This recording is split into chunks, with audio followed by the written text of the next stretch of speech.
NERDSoul. Mm-hmm. It's crazy how many times like people flip the same joint. Oh yeah, it's crazy, fam.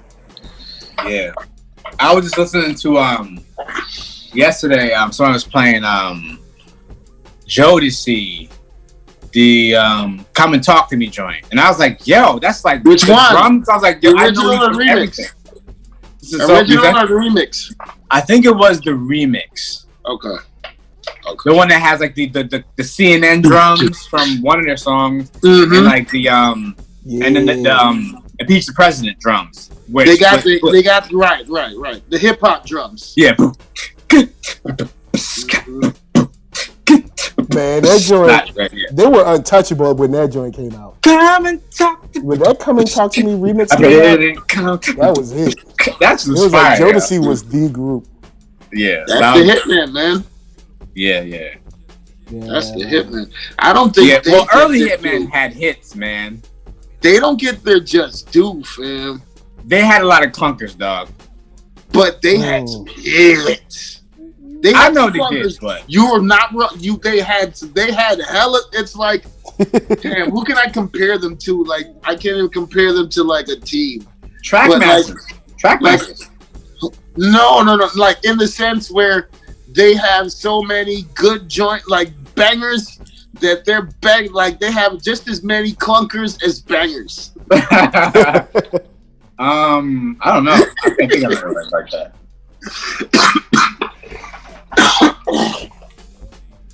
Maybe Salam Remy. I wouldn't go there with him. His clunkers aren't that bad, though. It's right. That's what I was gonna say. His clunkers are alright. He don't really have the stand out joints. Like he has a handful of just oh my god joints, but he don't. He's not. He's like, yo, I'm just gonna make the regular average. I'm gonna make the cool beat. Just say something dope on it. You know what I mean? Like he's blessed to work with a whole bunch of actual rappers. So I can give you like a blankish canvas, and you just go ham. You understand what I'm saying? Yeah, I'm trying to think of someone in their career doing like not like at the end of the career they throw clunkers in there. I'm thinking like the whole career. What would that look like? A career of clunkers? No, of both hit or miss during their career. Got you. I can't think of one. Yeah, that's why I said Trackmasters. That's why I said them. I'm like, that's the only I can think of. But they had some clunkers in between their hits. Like stuff that they did with Nas is way better than stuff they did. Ninth? No disrespect, but ninth? I feel he had more clunkers than hits. So see, and for me, he got hits. Don't do that. More clunkers than he's right. And see, for me, I would consider his bad stuff considerably clunkers. It's more of the stuff that I don't like of his falls in this space of like, it's kind of like just there. It's not particularly hard to listen to, but it's not memorable. It's kind of like in the background. You know what I'm saying? Like that kind of thing. So not to the point where you don't have clunkers. Like, yeah, it's not like horrible, but it's just like, oh, okay, that's a beat. You know, like kind of like it starts, ends, it has a drum pattern, and it has a sample, and a bass look that's very, very nauseating. A nauseating like if it was in the background, it wouldn't bother you, but you're not gonna be like, yo, where'd you get this song? You're not gonna do that. You'll just be like, there's something playing. Kazoo tight. Now I was throwing up from Ninth Wonder's nauseating bass lines. Oh man, are they really that bad? Some of them are. Ask HighSign when he comes back. He'll tell you. There was one bass line from one of his songs that made him sick to his stomach.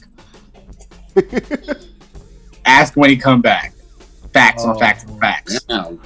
Facts on facts on facts. We defended him. Huh?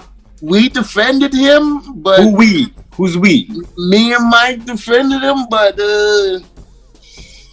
what's the name falls in that category too? Who? Pharrell? Yeah. Ooh. Pharrell? Ooh. I'm glad you can admit it. If we're keeping it two Virgils, We're keeping it 2 Virgils. We got some. Well, every producer has their slump. Every producer has their slump. Yeah, you stupid. I'm just keeping. We're keeping it 2 Virgils. But I feel you. I feel you on that.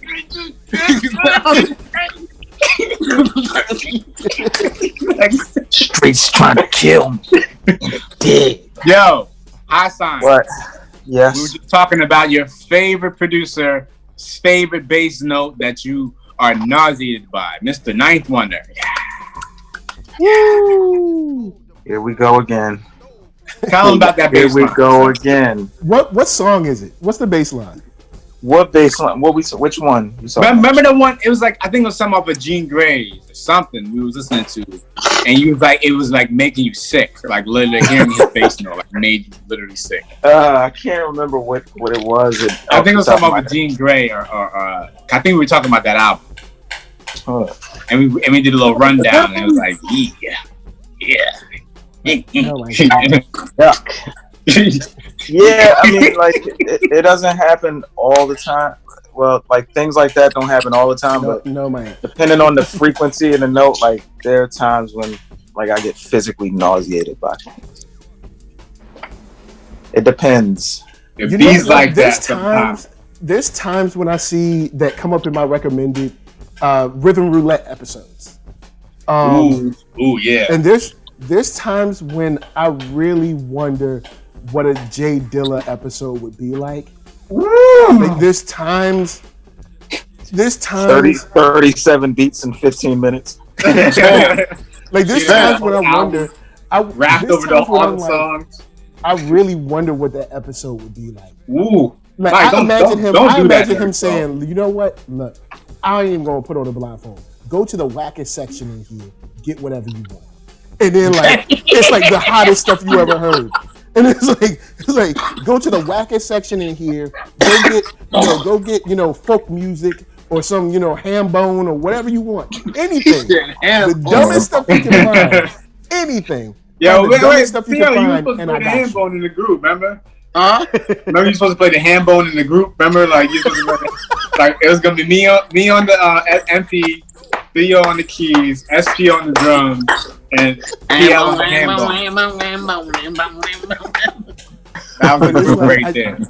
Super producers on the ham bone. I'm gonna see if I can find the. I'm gonna see if that beat jumps out at me on this Genius. Look at it. And not to diss producers that be on Rhythm Roulette. You know what I'm saying? Because there are some very cool episodes. But then there's some episodes where I'm like, man, I really would like to see like a Dilla episode or like a Mad Lib joint. I would love to see a Mad Lib see him produce. Mad Lib seems like he's just like it's something you probably wouldn't want to hear until it's done. Like I don't know if I want to see his process. Like it just seems like it's something wild every time. Like something wild. It might be an interesting process, though. Yeah. I mean, I would like. Then to see honestly, it might be like a really. It might be really boring. I made these on my iPad, dog. Yeah, and then his iPad game is crazy. Here you go, dog. Yeah, like that part is kind of cool. He wouldn't say much. We know that much. He'd just be like, "Oh, that part is kind of cool." All right. Yeah, and then it'd be amazing, and you'd be like, "Oh, you did that in 37 seconds." Yeah. We're shooting at you, son. Whoa. Fireworks. He'll be like, "Yo, what we supposed to do for the rest of the 10 minutes?" Sit there, nod his head. As I'm skimming this Gene thing, I don't think it was a specific song. It was a specific bass line. It was a bass tone that he was using. Like, how you have different bass, like Pete Rock has his bass that he leans on, and like different producers have that. And at that time, he was using the same like actual bass tone. Like Knots has the same tone that he uses. Cool. He plays I see what you're saying.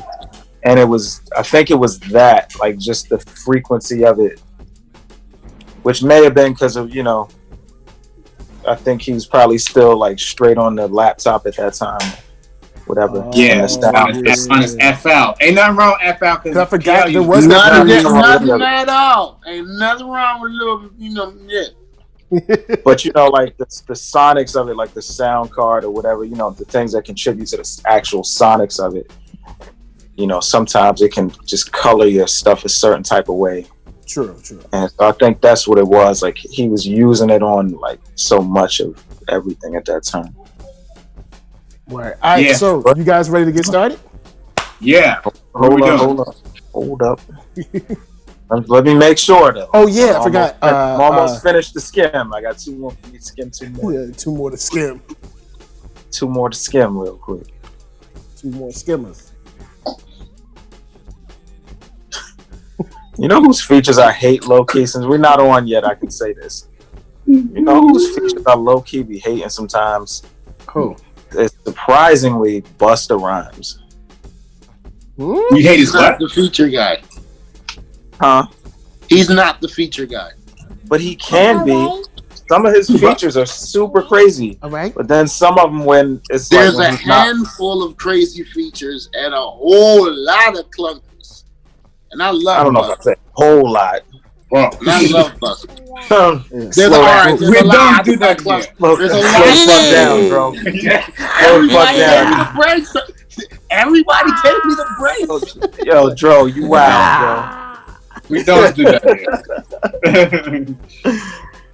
But now, like, he's on because they had the bootleg version of Genius, and then they had the retail version that finally came out, and Busta Rhymes is on it. Oh yeah, and it was just that like not inspired Busta, just like with the clunky flow, like something. They're just like it's a certain tone, it's a certain like quality that he has at times, and I'm like, I don't want that Bus. that Busta back. Him, like I don't care. His worst feature, fam, is one of his recent joints. That's like he got on a joint with Griselda. Which song was that? I can't remember, and then turned into like the biggest drug dealer in the world. It was like, wait, what? Why not? Busta has his talking coke from CDC, man. Not new though. Like, huh? Like he was moving weight from coast to coast. Yeah, like the most. He didn't brag on Busta Rhymes being street is not a new development. He's shipping them keys. He moving them weight. Nah. Cross state, man.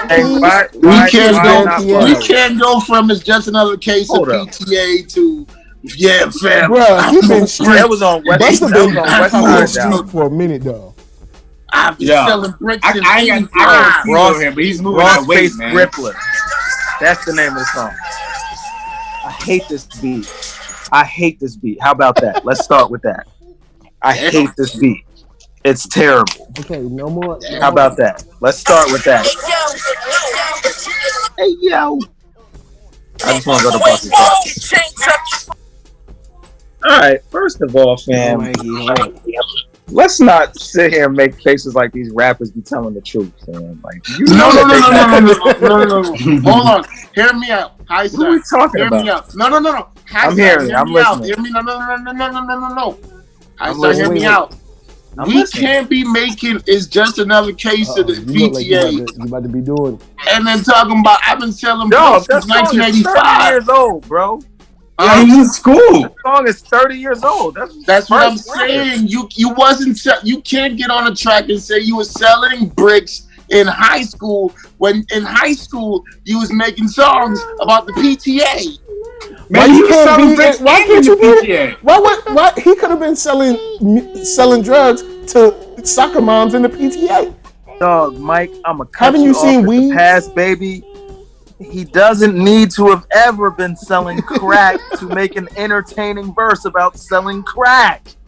But if you never made a verse about every year, if you never he has HighSign, where he has.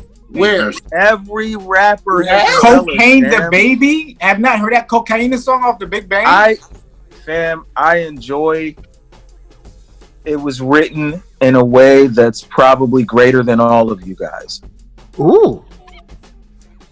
If you are going to try and convince me that Nas sent anybody out of town with a quarter of a brick, you might have to catch the fade.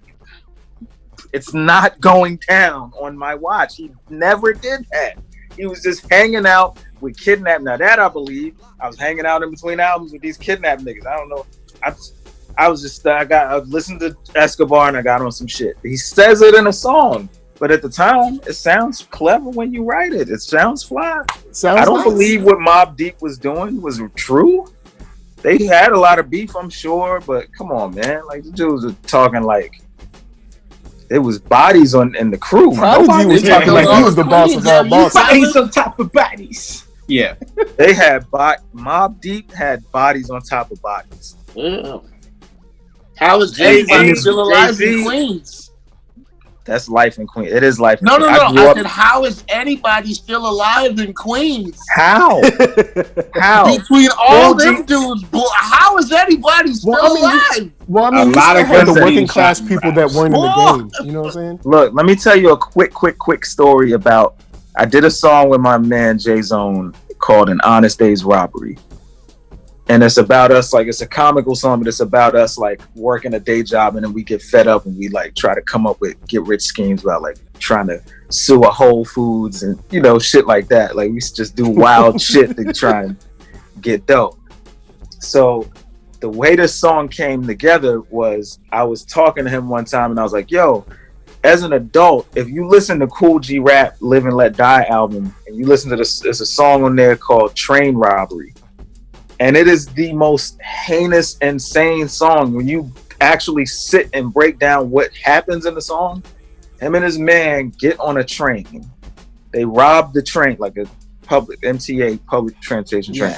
They pull out burners, they rob the train. They beat an old man, quote, rip his clothes off of his body, his outfit. They rip his clothes off so furiously that he's naked on the train. He sees a pretty woman. He drags her to the conductor's booth. He forces her to give him oral sex until he comes. Then smashes her out. They get outside of the train. They run up. The cops come and they get outside of the train. They steal a Jeep from a woman and, quote, slam the bitch down on the tar. Now she needs CPR. I slammed a woman on the earth so hard that she died. Come on, fam. Like RZA in The Grain. Yo. You trying to break glass. He's the same thing. Yo, crack shorty head, left sweetie dead for dead. Like, these dudes are doing wild shit in these songs, and we just be like, oh yeah, it seems like you would do it. That sound hard. Yeah. They sound hard. Like, yo, seems legit. The only reason that we like Busta's, you know, throwing protein shakes at people and shit, like, if he wasn't rapping, maybe he would have sold crack. I don't know. But, you know, when you're in a nest of crack dealing, fed time doing niggas, what you gonna rap about? You gonna get on the song and be like, yeah, man, you know what I mean? Pushing my pen, you know, my pen is great. You know, remember I had lyrical nutrition. He got in the, never heard he got in the spirit, you know, to tell some street shit, to say some street shit. But everybody's implicitly knows, you know, I don't mean that I'm representing people that you might know. Hove did that, so you didn't have to go through that. You think when Hove came out, Hove is telling our stories for us. Or 28, that he was still in the streets? Maybe he was, but I don't know, B. Like, I don't know. Did you casually just break out the drink though? Man, did you see that? Like, we got what's that, rose? What is that, yo? It's a little rose, like a in a champagne bottle. Oh, he got a lot of like a champagne glass rose. Like, that's okay. He brought the joint in the frame, like. Is that like frosted top? What is that, yo? You got like Maybach music. Yeah.